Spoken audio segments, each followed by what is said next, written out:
Good day, everyone, and welcome back. As you can see from the title, this is a sensitive topic, so if you choose to listen, just proceed with caution. So first of all, I just want to say, if you were touched inappropriately, groped, roughed up, manhandled, sexually abused, if you were touched and you did not want it at all, just call it what it is. You can call it molestation or sexual abuse. Just call it what it is. And before we start that, I want to define molestation, assault, and rape, because it won't be any boys will be boys crap on this platform or on this page, because people like all that wiggle room to justify certain things. So I'm just going to give you the definitions and what we're working from. So the first one, as you can see, assault. A violent physical or verbal attack. A military attack usually involving direct combat with enemy forces, or a concerted effort as to reach a goal or defeat an adversary. A threat or attempt to inflict offensive physical contact or bodily harm on a person, as by lifting a fist in a threatening manner that puts the person in immediate danger or in apprehension. And of course, B, rape. Molest. To make unwanted or improper sexual advances towards someone, especially to force physical and usually sexual contact on someone. And the old-fashioned type term, to annoy, to disturb, to persecute a person or animal, especially with hostile intent or injurious effect. Rape. Unlawful sexual activity and usually sexual intercourse carried out forcibly or under threat of injury against a person's will or with a person who is beneath a certain age or incapable of valid consent because of mental illness, mental deficiency, intoxication, unconsciousness, or deception. An outrageous violation or an act or instance of robbing or despoiling or carrying away a person by force.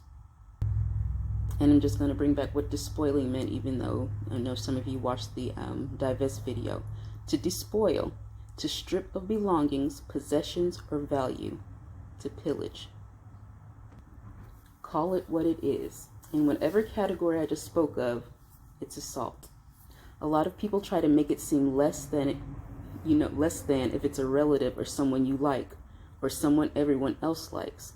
But to heal, you need to call it exactly what it is. Most women don't even like thinking that it happened to them or could happen to them, and that's okay. It's not okay that it happened, but that you can reach the wounded part of you by accepting that, that part is okay.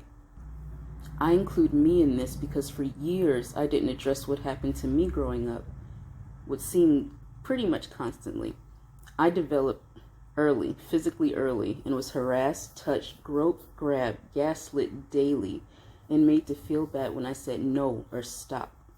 I went to a private Christian school all my life, and even still, the boys will be boys was the general mindset. Well, what were you wearing? Now, mind you, we wore uniforms, and I even took to wearing a blazer.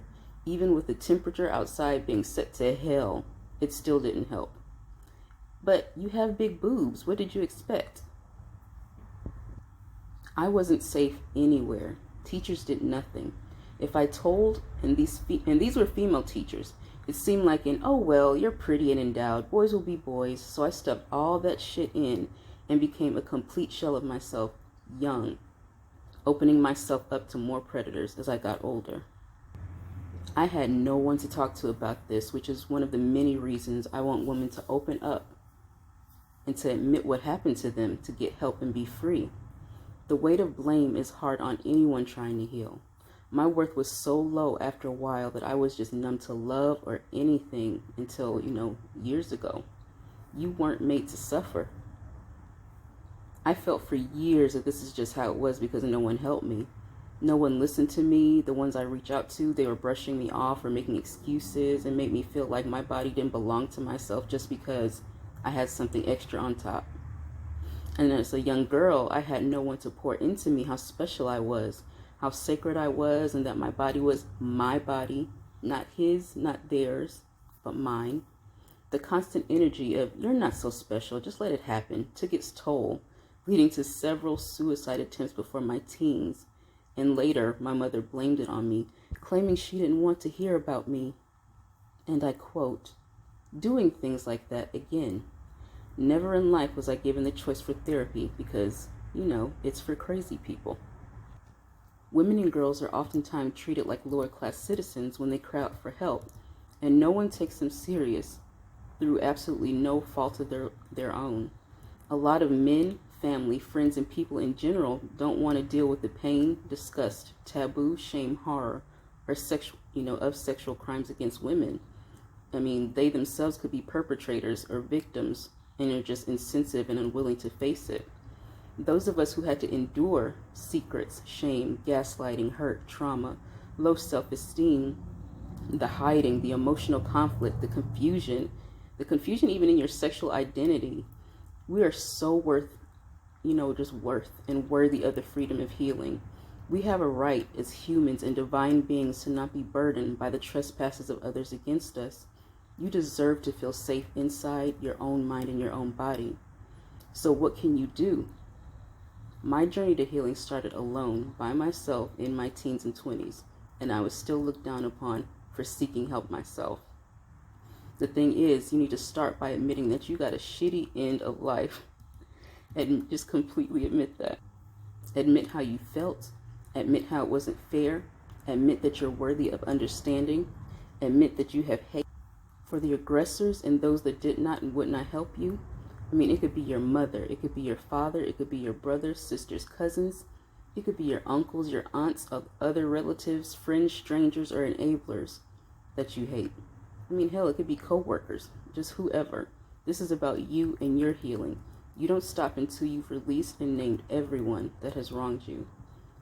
And the second step is to release. And by release, I mean true help, like acknowledging it outside of yourself, by going to therapy, by coaching, by constant journaling, and more important, I just believe in crying. A lot of people just do not cry. The more you start doing these things, your mind will start to feel safe in your own body, and you start healing. Now, please know there will be resistance because old you will often struggle to be the new you. I mean, really, who are you to be free? Who are you not to be hurt, to not be bogged down by what happened to you? Crap. But you know who you are. You're resilient. You're capable and you're free. You're worthy. You are divine. You are brave. You are courageous and showing the greatest expression of self-love by gifting yourself with freedom. And the very last thing that's important that people ignore because they always go back. Integrate and surround yourself with people who support the new you. Oftentimes you won't find them in the people you grew out of. So it's crucial that you protect the new you as much as possible because she deserves it. I never felt safe growing up just because I never had boundaries exercised with me. I never had that love, encompassing me. I never had just people to understand what was going on with me at school or just outside in the real world. I even had a man just come up to me in church one day in a play and just shake my arm, you guys. I mean, just shake. You would think he was grabbing a man. And the thing is, you know who was looking on? One of the older female teachers and came to do nothing. So my thing is, you guys, you really have to protect yourselves, love on yourself, put all these things in place for yourself, set yourself and be free. I don't care about age limits, whatever they like saying, age of consent, whatever. You have to be in the mindset to do certain things. Certain things shouldn't be happening, period, not even depending on your age, even if you're of age. A woman's body is her body. People have a say-so in what they get to do with their body. Predators are there, predators are everywhere, so please get the help that you deserve and the help that you need. And pass this on to a friend that might need to, hear that they're not alone. And if you need to contact me, just contact the link in my description section. But what do you guys think? I love you guys, and I'll talk to you later. Bye.